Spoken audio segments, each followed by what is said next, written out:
मंत्री जी, अब लगता है आगे प्रश्नों के जो उत्तर हैं वो देना नहीं चाहते हैं, इसीलिए विभाग को बेचने की पूरी तैयारी करके बैठे हुए हैं। और अध्यक्ष जी, कल जबकि प्राइवेटाइजेशन की जब बात चल रही थी, मंत्री जी ने बहुत बड़े बड़े भाषणों में बड़ी बड़ी बातें करी और ये कहा कि समाजवादी समय में बच्चे तारों पे झूला झूलते थे, महिलाएं साड़ियाँ सुखाती थी। नहीं मंत्री जी, देखिए, हम समाजवादी सच हमेशा एक्सेप्ट करते हैं, झूठ नहीं बोलते हैं। और सच था तो पूरी बात भी सुन लीजिए मंत्री जी। जिस समय एक मामूली से किसान का बेटा, एक छोटा सा अध्यापक, 1989 में उत्तर प्रदेश में जिस समय उन्होंने कमान को संभाला, उस समय उत्तर प्रदेश में बड़ी कठिनाइयों का सामना करना पड़ा। उस समय ना बिजली थी, ना पानी थी, ना सड़क था। उस माहौल से लेकर के जब आप लोग 2017 में आपने सरकार बनाई है, समाजवादियों ने आपको 17,000 मेगावाट का उत्पादन करके आपको यहां पे पहुंचाया। लेकिन अध्यक्ष जी, मंत्री जी बहुत बड़े बड़े दावे करते हैं, बहुत बड़ी बड़ी बातें करते हैं। आपकी सरकार ने उस 17,000 मेगावाट को डबल तक करके नहीं कर पाए। सिर्फ 8,000 का उत्पादन करके आप अपने आप से भवाई लूटते हैं।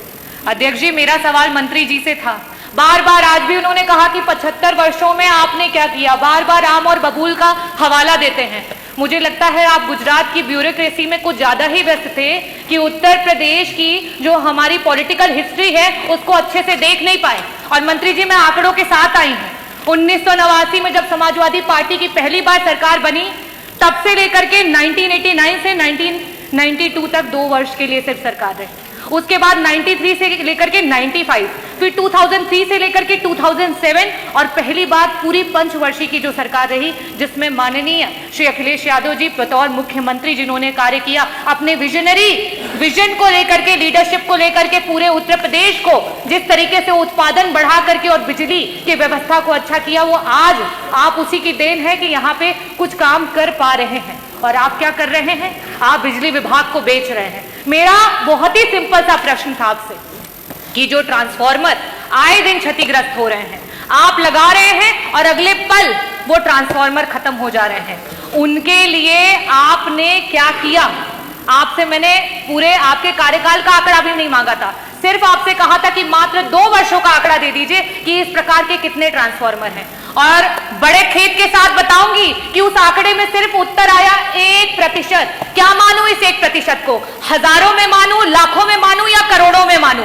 मंत्री जी, आज निजीकरण शायद इसीलिए कर रहे हैं क्योंकि ये मंत्रालय को खुद अपने ऊपर विश्वास नहीं रह गया है। तो जब आपको अपने विभाग पे विश्वास नहीं रह गया है तो जनता को क्या विश्वास रहेगा? मेरा दूसरा प्रश्न आपसे ये है, क्योंकि समय की बाध्यता हो चुकी है और मंत्री जी वैसे भी जवाब देना नहीं चाहते हैं, तो मैं आपसे दूसरा प्रश्न ये करूंगी कि पहले जब ट्रांसफार्मर्स बनाने के लिए और उसके टेंडर दिए जाते थे तो ऐसी कंपनियों को दिया जाता था जिन्हें ट्रांसफार्मर बनाने आता था, जिनका उसमें एक्सपीरियंस था। आपकी सरकार में उन टेंडर्स को उठा करके ऐसे लोगों को टेंडर दिया गया है जिन्हें ट्रांसफार्मर्स के बारे में कोई भी, जिस तरीके से कल हमारे बीच में ओम प्रकाश जी ने भी कहा कि मोंटी कार्लो जैसी कंपनियों को एबीसी वायर बनाने के टेंडर दिए जा रहे हैं, आपके सरकार में सिर्फ गरीबों की कमर तोड़ने का काम किया जा रहा है। मेरा लास्ट में सिर्फ यही प्रश्न है कि क्या सरकार वापस से मंथन करेगी, वापस से सोचेगी कि इस निजीकरण को रोका जाए?